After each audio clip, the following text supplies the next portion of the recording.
made of fire.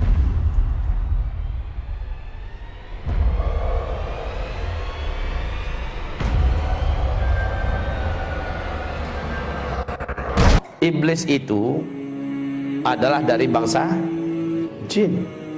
Surat apa itu? Surat Al-Kahfi. Bukan menentang dari jin lalu langsung di surat Al-Jin. Di surat Al-Kahfi Allah sampaikan bahwa iblis itu sebenarnya adalah asalnya bangsa jin yang sangat soleh dan taat. Dia sangat soleh, betul-betul soleh, taat. Tidak ada dosa yang dilarang Allah yang tidak mereka kerjakan. Hobi menumpahkan darah di mana-mana, membuat kerusakan di muka bumi. Lalu Allah Subhanahu wa taala utus para nabi-nabi, malah dibantainya nabi-nabi. Nabi-nabi dari bangsa jin juga ya, dibantai oleh mereka, dibunuh oleh mereka. Sampai pada limit terakhir, Allah perintahkan seluruh malaikat bala tentara tempur dari langit turun ke bumi.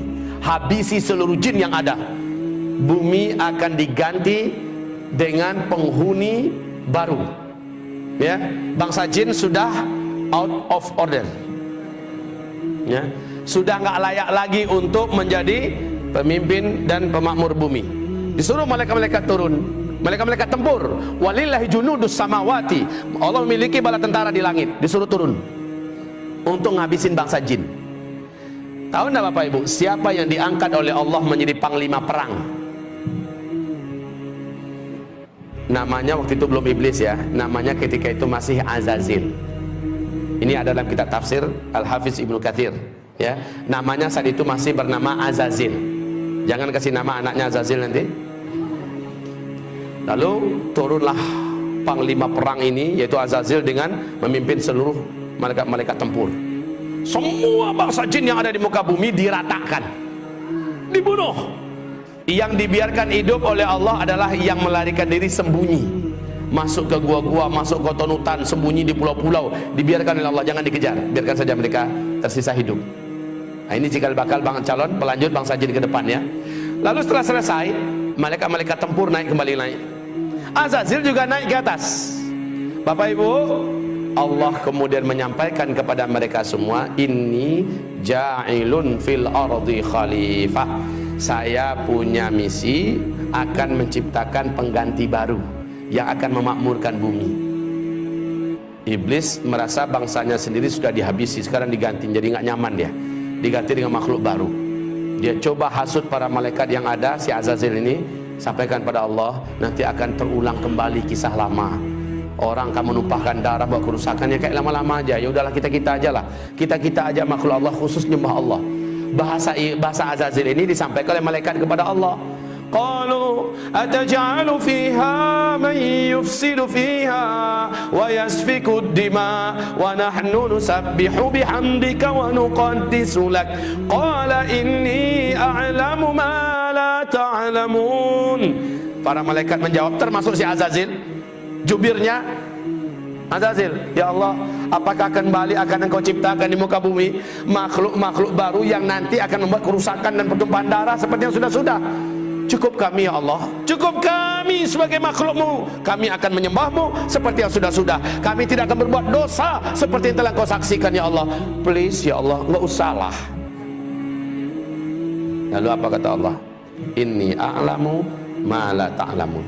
Saya ini sudah punya strategi dan rencana yang kalian tidak tahu. Dan kalian akan lihat apakah mungkin makhluk ini akan berbuat dosa jika dia punya bekal seperti yang akan berikut ini. Jangan kemana-mana, saksikan sebentar lagi. Dengan kun fayakun, Adam pun tercipta.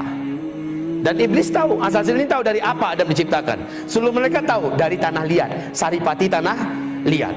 Tanah liat itu di bawah. Ya biasa posisinya dalam tanah, keinjak-injak dan agak sedikit bau.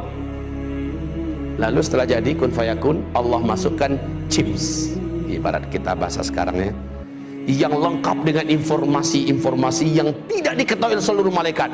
Lengkap pengetahuannya tentang berkaitan dengan tauhid dan akidah, tentang perintah dan larangan, lengkap semuanya tahu. Apa itu cahaya, unsur-unsur cahaya, tahu Adam. Apa itu angin, ada apa bagian angin, segala macam manfaat dan mudarat angin, dan apa itu malam, apa itu siang, apa itu bebuat, semuanya lengkap. Sehingga ketika selesai diuji. Lalu Allah bertanya, malaikat-malaikat, sini kumpul kalian. Kamu juga Zil, sini Zil, Azazil. Ya, sini Zil. Saya mau uji kalian semua. Coba hadapi orang macam ini, makhluk baruku. Adam diuji, kalah semua, tumbang semuanya. Lalu Allah berkata, orang yang macam ini, yang ilmunya tentang aku luas, ilmunya tentang alam semesta aku luas, dia tidak akan pernah mau berbuat maksiat dan dosa. Makanya dikatakan innama yakhsyallaha min ibadihil ulama. Yang paling takut kepada Allah dari seluruh hamba-hambanya adalah orang-orang yang berilmu. Jadi orang yang berilmu tidak akan berani berbuat maksiat karena dia takut kepada Allah. Setelah itu memanglah sujudlah para malaikat, karena Allah perintahkan sujud. Nah, si Azazil yang dari awal memang menyimpan sesuatu di dalam dadanya, yaitu hasad, dengki. Dia tidak rela dan dia tidak mau kalau orang senior yang hidupnya telah teruji selama ini patuh dan tunduk pada Allah, masa dia yang harus sujud pada junior yang baru saja jadi. Lalu dia nggak mau. Allah berfirman, "Ma mana'aka la tasjud li Adam?" Apa yang menghalangi kamu tidak mau sujud? Apa jawaban iblis? Saya senior ya Allah. Ana khairun minhu, saya lebih baik. Kan nggak mungkin lah. Khalaqtani min nar wa khalaqtahu min tin. Karena nggak mampu menjawab tentang masalah ilmu, dia mencoba mengandalkan dirinya dari unsur penciptaan. Saya kau ciptakan dari tanah, dari api. Api itu terhormat ya Allah. Allah pula mau diajarinya. Api itu letaknya di atas, terhormat, nggak berani orang permainkannya. Dia sangat berwibawa, anggun. Sementara tanah, engkau ciptakan Adam dari tanah liat, hitam, bau, busuk, di bawah lagi keinjak-injak. Masa iya api sujud pada tanah? Sorry ya Allah. Ya. Lalu Allah mengatakan, sombong kamu, keluar.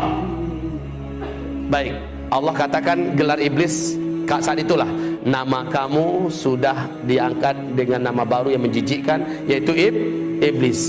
Aba wastakbara wa kana minal kafirin. Jadi kafirlah dia, iblis jadi kafir. Bapak Ibu, iblis kenapa bisa jadi kafir? Kan dia soleh, kan dia taat. Kenapa dia jadi kafir? Awas, hubungkan kajian kita dengan la ilaha illallah loh. Tidak tak? Itu jawabannya. Apakah iblis dibolehkan masuk surga? Lan tadkhulaha abadan. Engkau sekali-kali tidak akan berhak menjadi ahli surga selama-lamanya. Iblis punya kunci enggak? La ilaha illallah. Iblis yakin enggak dengan Allah? Pasti. Iblis mengimani Allah tidak? Pasti, ya kan? Pasti. Tapi iblis punya kunci enggak la ilaha illallah? Punya enggak? Punya. Cuma sayang patah salah satu giginya.